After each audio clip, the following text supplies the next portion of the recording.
Hi there, and welcome to the Play Therapy Circle. Before we begin, please note this podcast is for informational and educational purposes only. It does not provide therapeutic advice, and listening does not create a client-therapist relationship. All views expressed are my own, and any case examples shared have been de-identified to protect privacy. If you're seeking personal support, please reach out to a qualified mental health professional in your area.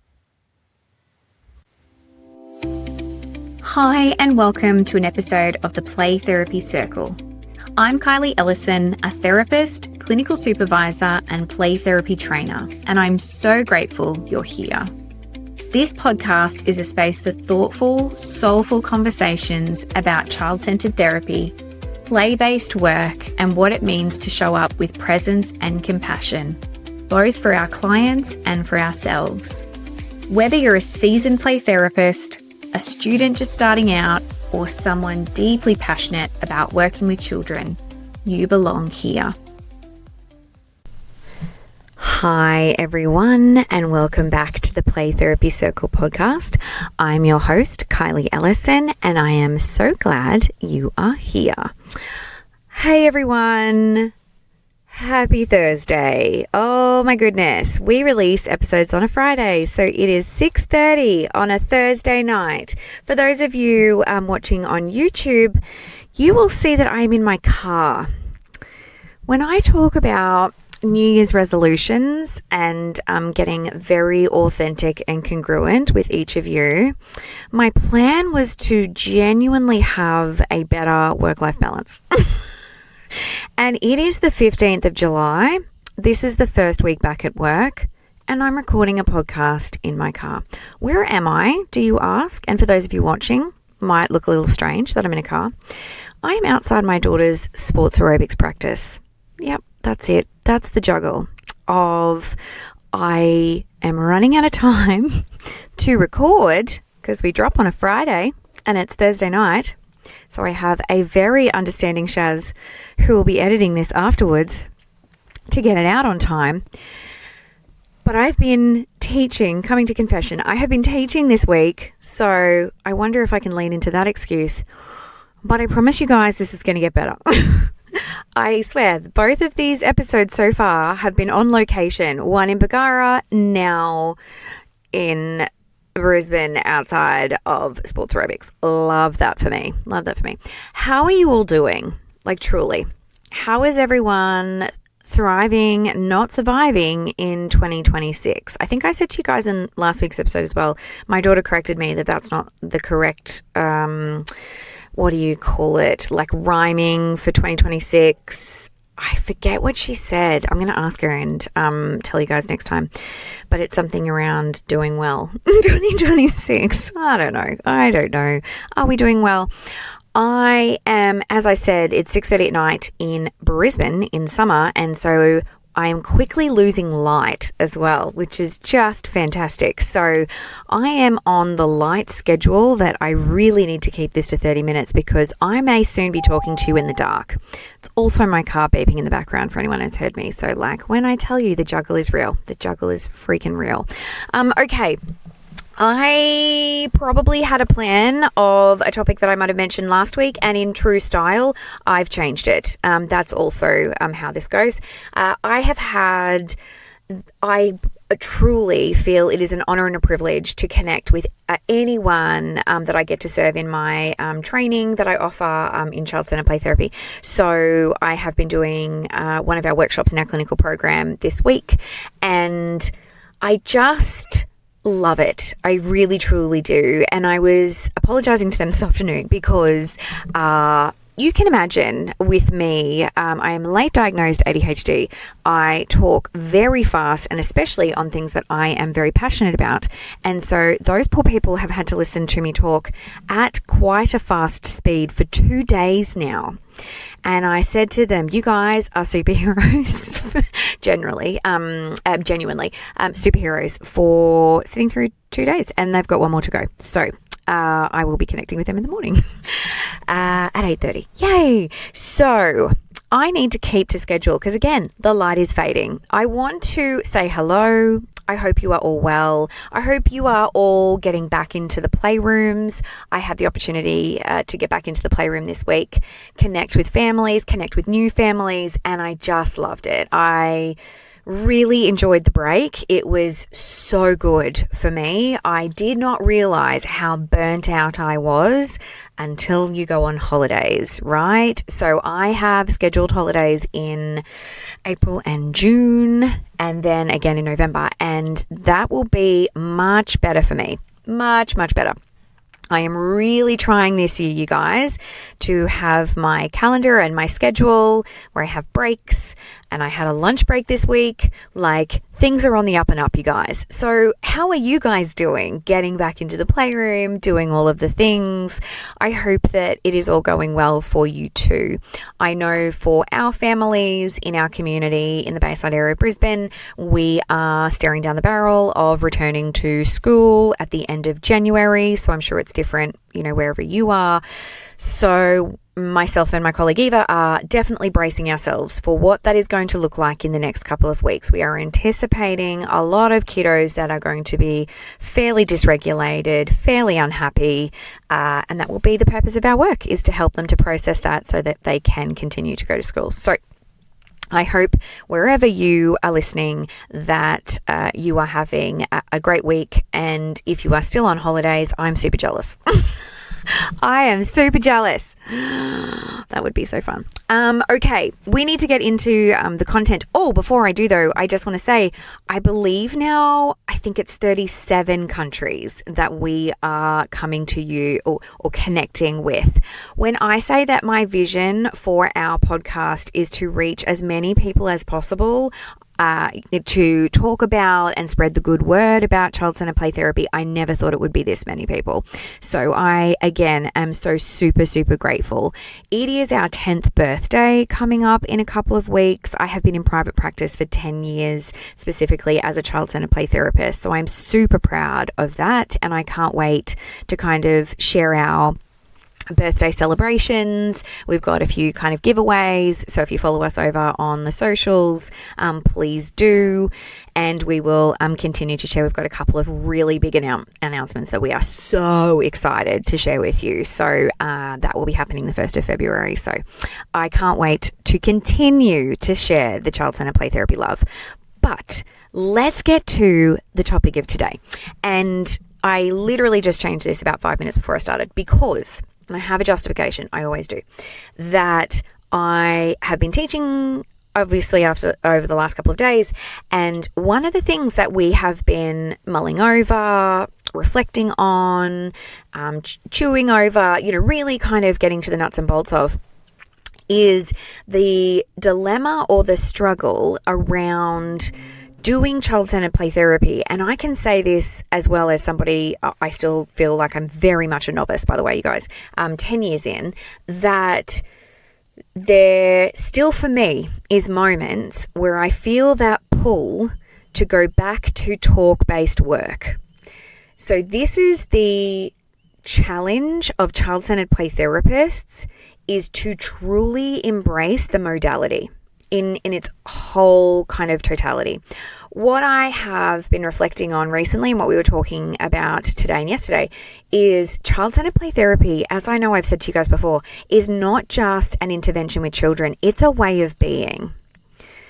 Let me say that again. It's not just about an intervention or a modality, it's a way of being. It is in the language that I use in talking to every person that I meet in a day. It's in my philosophy and my viewpoint of the world, my belief in the capacity of others, if given a supportive space to do so, that they will thrive. My belief in that self-actualization principle, that everyone that we connect with, that we meet, that we cross paths with, has this drive towards being better and doing better. Does that always mean, I kind of already start to think of mind of, say people who are in prison who have committed crimes, right? That is obviously a real challenge of that frame of mind and that reference. Can we see their potential and their opportunity for self-growth as well? That's like big existential questions we're not going to get into today. But for the purpose of being practitioners as child-centered play therapists, we live by and believe in the capacity of others to grow and reach their full potential. And so that lives with parents, that lives with stakeholders, that lives with the children that we work with. We were talking today about working with teens, so not just the 2 to 10-year-olds, but our belief in working with young people as well. When I tell you guys that I am so super passionate about working using child-centered play therapy with teens, I could talk about it underwater for days. I'm sure you can only imagine. So I will need to make sure I do an episode on that, because the biggest teachers in my 10-year career have been 16-year-olds that I've done child-centered play therapy with. That's a whole conversation around developmental versus chronological age and my clinical justification for why I did that. But I just want to plant the seed that when we talk about child-centered play therapy, and for those of you who have done clinical training in this space, you're taught the skills, you're taught the framework, you're taught the stages of play and the themes and how to do parent consults and all of that good, important work, right? And then you go out into the world and you start seeing clients, and that doubt and imposter syndrome starts to creep in.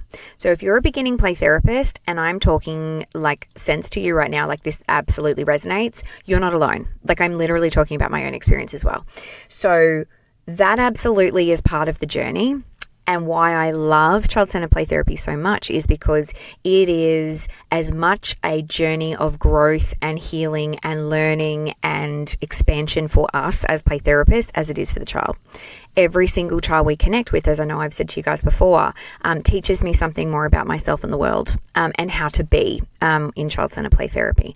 So there is definitely this, I'm not going to call it a pitfall. I want to try and find a better word. And at 6:30 at night, it's probably not a good time to be a thesaurus. But it is something that is very common that happens in the beginning of your journey. And I'm coming to confession to say it's also 10 years down the line, sometimes creeps into me now, is when we are working with a client. And I'm going to give a fictitious scenario, guys, that none of this is relevant to direct cases.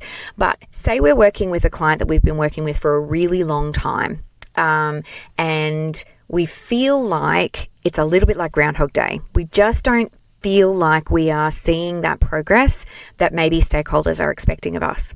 That is one of those scenarios in real life that ends up being where play therapists may lean into more directive approaches or feel like they need to, or at the very minimum want to start to say talk to the child or give open-ended questions, or want to start to unpack maybe topics because there's so much silence and there's so little happening in the session that they feel like they need to be able to evidence that they've achieved something in the session, right?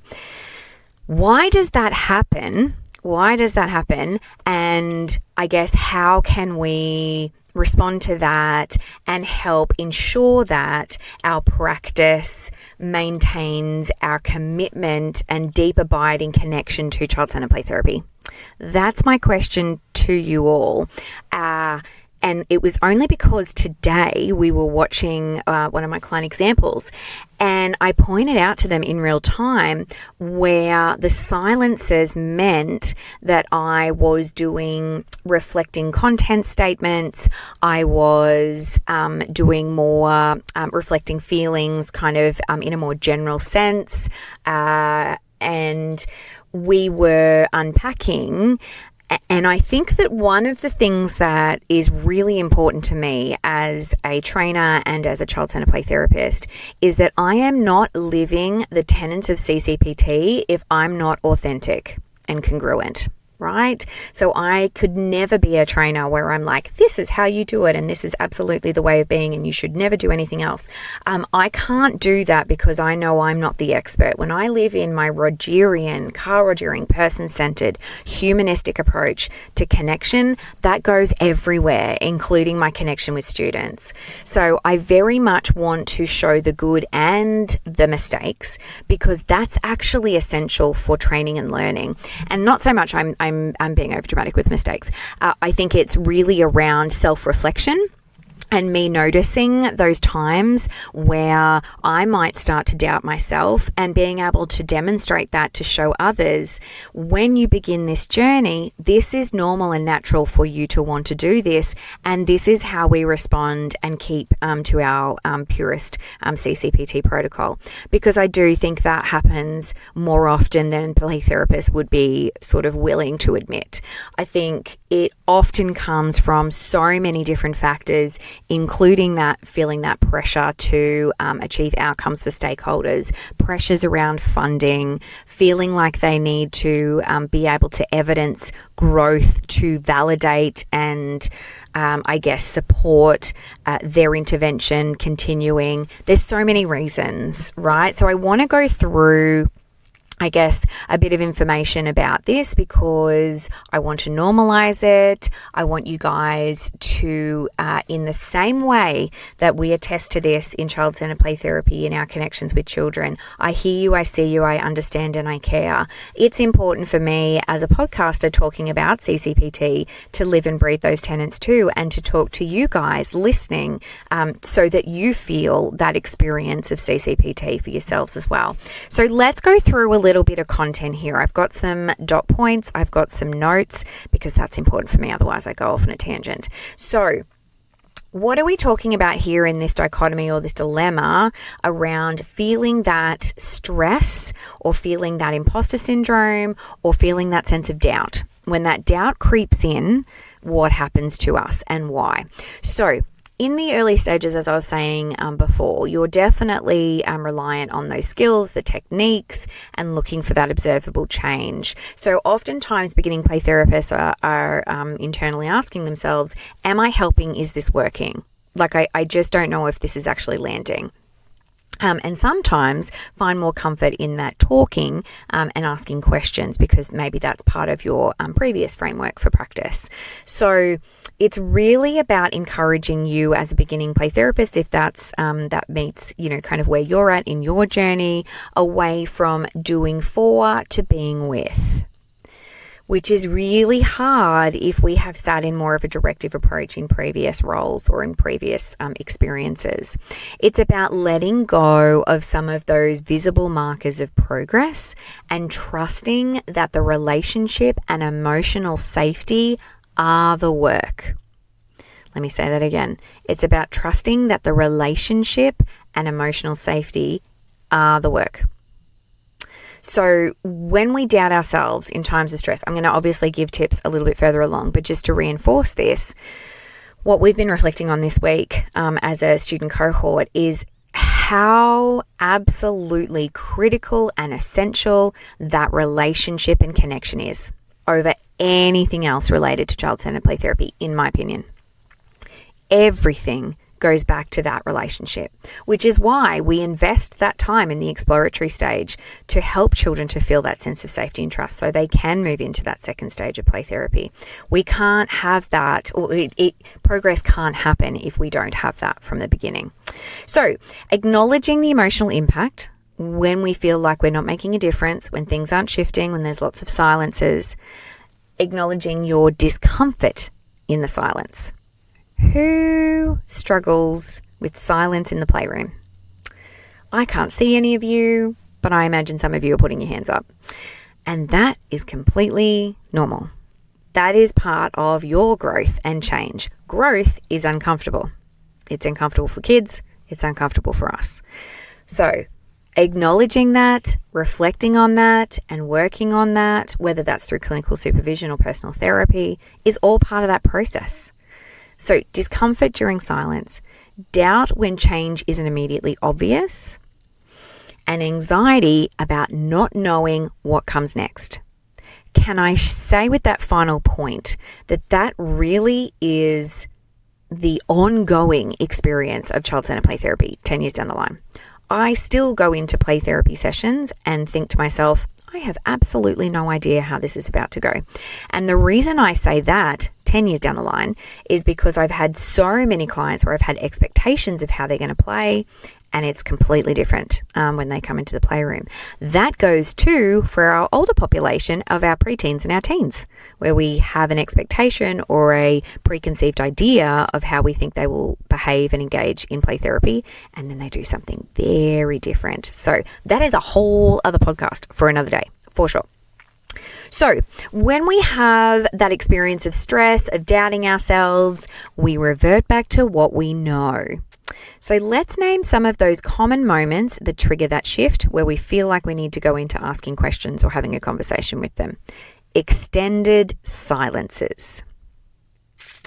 And again, sometimes if you have that opportunity to record your sessions and be able to watch them back, and obviously that has ethical protocol around doing that first and foremost, but if you have the opportunity to reflect on that with your clinical supervisor, it is handy at times, because even now, kind of reflecting back on some of my sessions, I was like, ooh, I can see that I started to lean into more of that verbal communication, not directing the play or giving, suggestions or directives, but more just needing to fill the silence, as I was talking about earlier, when silence creeps in, especially for our preteens and our teens, when actually that's the moment where we need to hold the space and be okay in that silence. So for me, it was getting me thinking about what was impacting my ability to be able to sit in that discomfort of silence. So that's my stuff that I need to kind of address and continue to work through in supervision. We're also human. And so generally speaking, I'm really comfortable with silences. It doesn't normally bother me, but I think it's something to take note of and stay curious about. And build that self-awareness. So when you notice, like even the opportunity to reflect today with the girls, I was like, yeah, I know now that I'm going to be mindful of when I feel like I need to fill the silence with communication, taking note of me and maybe regulating myself a bit more. Just as an example, that's just something from my perspective. Another common moment is feeling unsure about how to support the child to move forward. Again, leaning into maybe some of our previous training and feeling like we need to maybe do something different in order to shift the child. Doubting whether meaningful change is happening as well, something to consider. And a fear of being ineffective or wasting therapeutic time. Who's had those thoughts before? I'm sure those of you listening, there would be many of you who would say yes or would be nodding right now. A fear of being ineffective or wasting therapeutic time. I just want to take a breath with that, because I have so much empathy for your beginning play therapists out there who feel that way, because what you do matters and the work that you do matters. And so let's talk about how to kind of work through that. Explore what happens internally for you. So silence is interpreted as something missing. Uncertainty is experienced as a problem to solve, and directive strategies feel reassuring and familiar. So let's kind of reframe this a little bit. So leaning in directive approaches is often about therapist reassurance. Questioning and guiding can be attempts to confirm competence. Ooh, there we go. So why do we question? And why can questioning undermine the work that we do? So I really gently want to unpack this, because I definitely want to acknowledge that we would have some incredibly amazing directive play therapists in our play therapy circle community. And you are all welcome. You are all welcome, because at the end of the day, we all are connected and driven by wanting to serve the children and families in our community, regardless of our approach. So I just want to acknowledge that straight up. But for us CCPT practitioners who want to stay aligned to our modality and our practice, what might be some of these questions that we're communicating to the child, what they might be about? Is it our adult therapist agenda? Is it? I don't know. We need to think about that. Is it evaluation or expectations that we have of how the child should behave, engage, or progress? And it's a shift of power away from the child. So, in contrast, because if we were using questions to communicate with children, it's an adult agenda, it's evaluating, and it's a shift of power away. In CCPT, the child takes the lead. Meaning emerges through play, not explanation. Right? And the relationship over insight. So it all comes back to the relationship and the healing power of the relationship as being at the core of the work that we do. So I want to clarify that if you feel like you're leaning into questions, which we all do at some point in our careers, so we all most likely have an experience that we can share in that space, it's not bad. It's not a bad thing if you feel yourself leaning into that. It's just misused under stress. It's just often that we're leaning into that because we feel out of our comfort zone.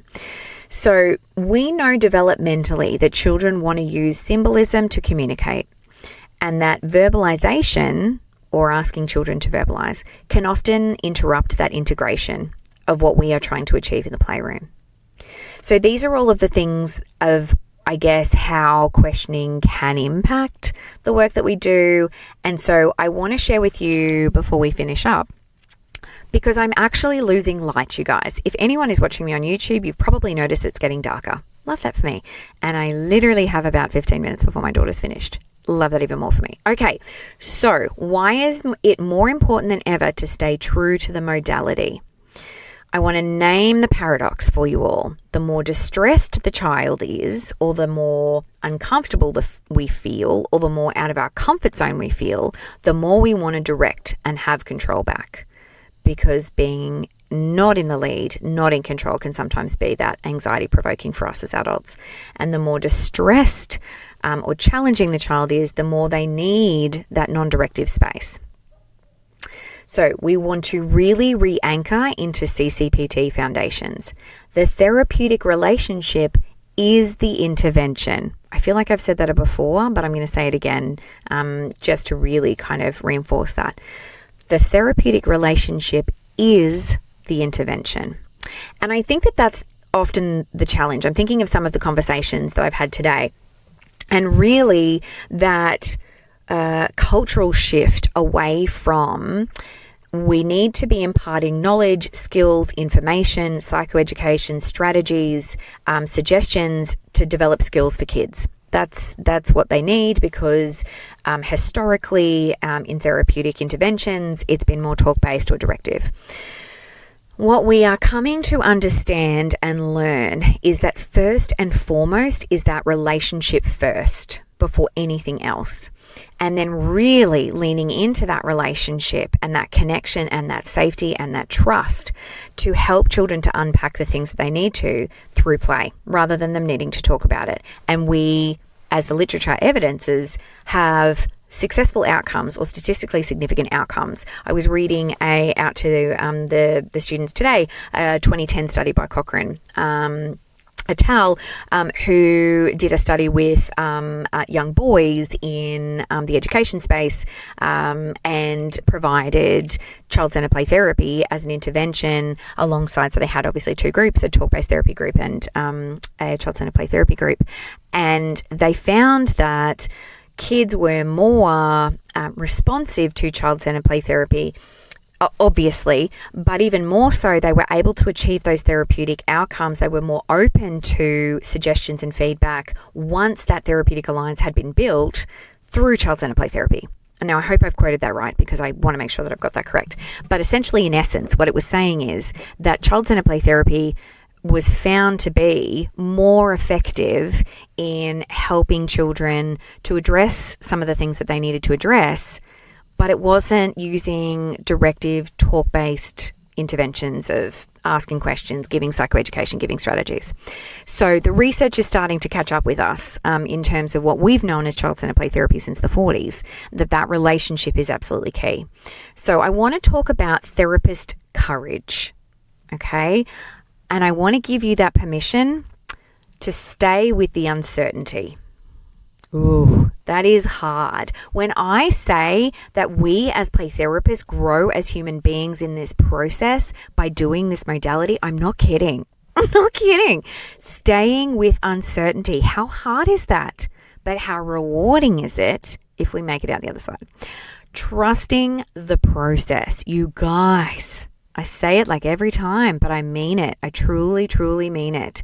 And the more kids you can build in your catalog, in your mind, of those experiences of success in child-centered play therapy, the more confident you build in understanding that trusting the process is the way. It truly is. And allowing the child's pace, because they know what they need to talk about in their time, in their way. They know that schedule more than us. The restraint that you have in sticking with child-centered play therapy over wanting to move into those more talk-based approaches is not passivity, it's clinical integrity, because we are staying true to the modality. Ooh. Okay, I want to summarize my key points because I'm at half an hour and there are parents that are now starting to arrive to pick up their children in like 10 minutes time, and I'm starting to get looks, and I love that for me, that I'm being judged. Guys, when I tell you the commitment to the cause of getting these podcasts out every week, you guys, I am committed. I'm committed. Okay, take home message. Let's summarize. What am I talking about here? Reverting to talk therapy is a sign of stress, not incompetence, you guys. It's not incompetence. You're not doing a bad job. You're actually caring about staying true to the modality. So it actually shows a lot of integrity. Awareness is the first step. As I said earlier, reviewing my video and noticing that with the students today, I was like, cool, I know now I'm going to keep more aware of that in sessions. I'm going to be noticing that and really working towards regulation instead of jumping to wanting to fill the silence with talking. Staying true to CCPT is the hardest and most powerful when it feels the least comfortable. Whoa. Let me say that again. Staying true to CCPT is the hardest and most powerful when it feels the least comfortable. Okay, we want to encourage listeners, and I want to encourage you and everyone watching and listening to access clinical supervision. That is absolutely important. Slowing down. Maybe that's my mantra for 2026, you guys. I'm just having like a light bulb moment. Slowing down. Maybe that's going to be mine.